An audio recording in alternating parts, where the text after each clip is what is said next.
Direktur Kriminal Umum Polda Sumsel Kombes Hisar Sialagan mengatakan, Herianti Putri Bungsu Aki dimulai menjalani observasi kejiwaan di Rumah Sakit Jiwa Ernaldi Bahar Palembang Selasa kemarin.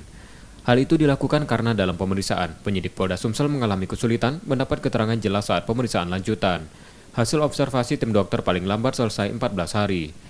Herianti menjalani perawatan kejiwaan, memastikan kelayakan dirinya dalam memberi keterangan terkait kasus sumbangan 2 triliun fiktif dan dugaan penipuan sebesar 2,5 miliar rupiah.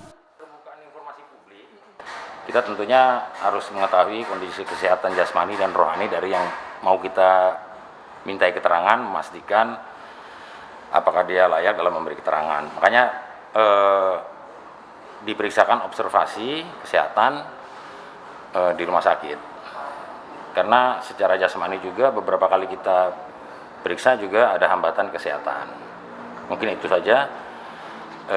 Mungkin butuh beberapa waktu untuk nanti kita dengar kesimpulan dari tim yang mengobservasi kesehatan yang bersangkutan. Pemeriksaan Herianti untuk kedua kasus tersebut saat ini masih penyelidikan. Namun polisi memastikan dalam waktu dekat konstruksi hukum Herianti selesai dilakukan. Reski Oktora, Muklas Diferensial, Kompas TV, Palembang, Sumatera Selatan.